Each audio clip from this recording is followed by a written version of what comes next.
Hi, everybody. Welcome back. We are here with another one of your questions about work. And I love, and therefore this is not advice, does a bunch of the like real thorny work dilemmas and people who we at Bloomberg Beta have had the good fortune to invest in. So for those of you who are here for the first time, I'm Roy. I'm a startup investor in the future of work. And we backed Jensen's company, which is called Textio. I'm going to let Jensen tell you about what it does. But definitely our first investment in anything that did generative AI, maybe one of our first AI application investments. And Jensen is the chief experience officer at the company, co-founder, along with his now wife, Kieran, who's been on before as the CEO. And was at Microsoft for a long time before that. And then one of the things, Jensen, I don't know if I've told you this, but one of the things I most appreciate about the background you bring to thinking deeply about questions of career, and folks, if you haven't seen Jensen's YouTube channel, you should, and maybe we'll even be able to throw up a link to it or something like that, is that you came to this not as a person who was a, computer science studying, engineering is all I do. You studied music, if I remember, in undergrad. And so like just the variety of perspectives, not that music isn't very technical, because it is, has always been really valuable. And so the question we have today is, if I've been a manager for years, and let's imply successfully, and then I get offered one of these jobs where I don't manage people anymore. And by the way, I've had this as a person who went from running a company of many hundreds of people to a team of 8 now. Mm-hmm. Should I think about taking an individual contributor role? And would just love any insight, and thank you for being here. Yeah, thanks for having me. I think about, you mentioned, obviously I started out in a very non-controversial or non-conventional way through music. I went to art school as a composer. I thought for sure I was going to be like writing film scores for independent films or something. That was my career. But I ended up at Microsoft, one of these big companies where over the course of the 15 years that I was there, I got like promoted over and over and over and over and over again. And the thing that you get as like a medallion of being promoted is bigger and bigger teams, right? You start out as just this individual contributor who, in my case, I was a program manager. So I'm writing specs and it's like amazing. I can design a feature and suddenly it's there in the product and millions of people are using it. But then quickly, if you're good at that, the first thing they do is throw you into something you're not good at, which in my case was people management. 22, I don't know anything about managing other program managers, but here I go. And suddenly you're managing a 10-person team, and then you're managing a 100-person team, and then more than 100 people. And you can get to a point, or I got to a point, where I started to see ever bigger teams as really the goal, as like the thing that I could show people, the shiny medal that I could show people to show that I had been successful.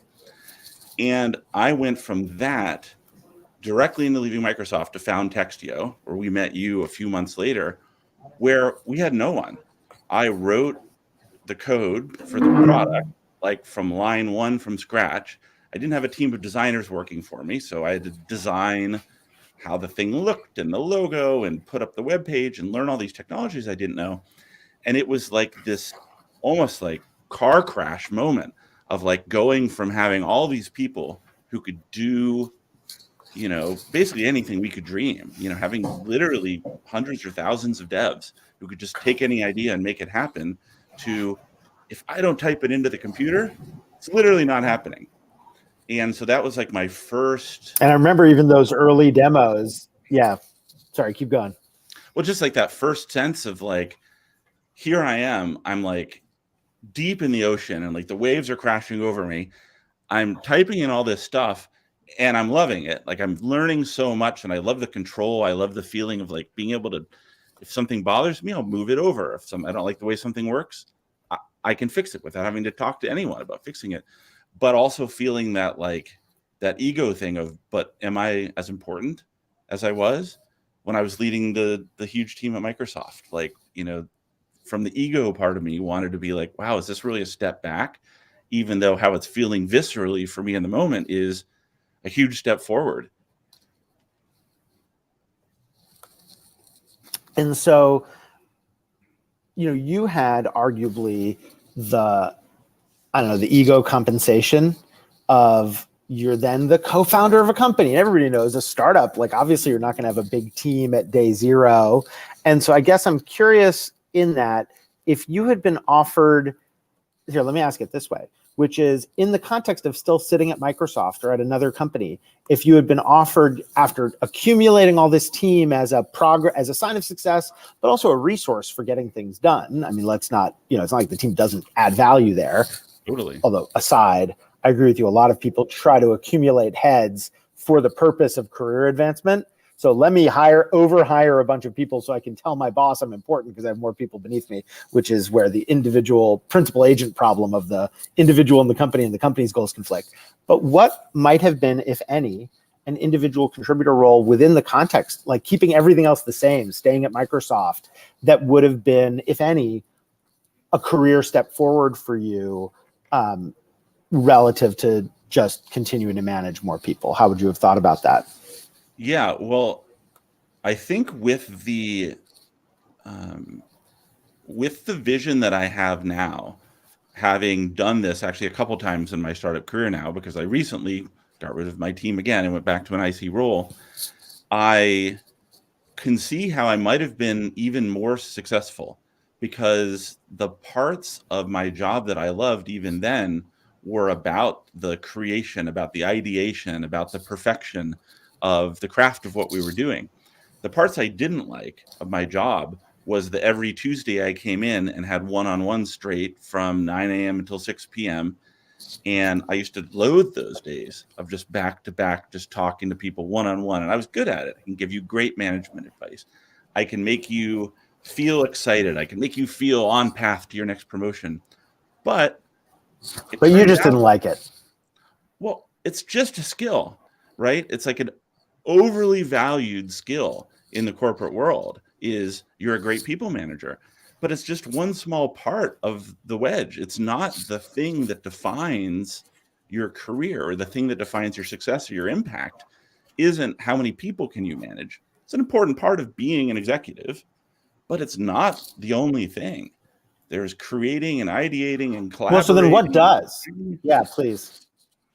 Yeah, there's all the other stuff that is about the making and the selling and the convincing and all of those pieces, those visceral pieces of actually being in the details, doing it yourself. I think the thing I learned is if I didn't charge that up through a period of time of being someone making something myself, I ended up relying on just over-relying on my strength as a people manager and not realizing that I'd gotten further and further from the reality of what it was like to design, to build, to listen to customers, to do all the things you need to do when you're an individual contributor. I love that. I mean, so what I hear you saying is, even if you thought that the way you would add value as a professional was by leading groups of people or organizations or otherwise, that actually some tours of duty building again was essential for your professional development as a leader in, contact with the end thing you're making, the experience of making it, the rough and tumble of here's what a customer says, and it's not mediated through somebody else. And I think that's a really profound insight. I'd add a couple of things, and I'm just curious if you agree with them. One is, I think it may vary by occupation. So as a technical person, there are well-known career tracks for individual contributors, right? I mean, I don't know what they call it at Microsoft, but they have some distinguished engineer or something like that, where you're getting more money, more responsibility, working on better stuff, and it's known. If you're working in some other domains, I'm thinking, for example, of sales, where of course, you can be an individual contributor in sales. Eventually, there isn't a track other than continuing to have a bigger and bigger quota, maybe, and therefore, earning more money, where you, quote unquote, develop professionally in quite the same way as an individual contributor in sales. And maybe I'm exaggerating the point a little in sales, but I'm curious if you agree. How would your thinking vary depending on the function a person was serving? Yeah, so I don't think it has to be defined by your title or your role. I think there are actually ways that you can do your job that bring in a lot of the same qualities that you would get by removing people management. So I think of like on one side, you have a people manager who imagines like they've wrapped themselves in this heavy coat that insulates them from the actual work that's going on. They see their only job as, helping their people to achieve their greatest, success or whatever. And they're just going to empower their people, and their people are going to make all the decisions, and their people are going to know the details. And that's one way you can do that job. There's another way you can do that job if you're the director of sales, you're the VP of sales, which is to say, part of my job is going to be effing getting into the details sometimes. I'm going to go actually sit in the sales call. I'm going to actually do the work to get something over, to go over to, over the finish line. I think for me, that always looked like there was always something I was building off to the side. Even if I was in a fully people management job, I had to spend some of my time writing code, designing something, staying involved in that so that I wouldn't go crazy and so that I wouldn't end up with just my whole world being, essentially moving pieces around on the chessboard or just, empowering people, which is great. It's right. Incredibly important, but it's not the only thing. It's just one skill. Yeah. And so what I hear you saying there is that beyond the question of should I take a role is in place in whatever role I've got, can I incorporate some of this learning and doing by getting my hands dirty? And it has to be done carefully, obviously, because we've all seen the senior executive who gets in the code and everybody else humors them, but really they're just messing everything up for everybody else. And at the same time, we saw like David Risher took over at Lyft and signed up to be a Lyft driver. And, the CEO of Uber then like a little bit later was like, I'm going to be an Uber driver. It's like, well, one guy did it the first day and somebody else did it years into it. And so, I think it can be done in place. The other thing I just say is, I think this is implicit in what you're saying is nobody other than you gets to design what you are solving for in your career. So even if the corporate ladder values people management and your progression might be that, you may want to take the trade. You may want to take the trade of the life you've got.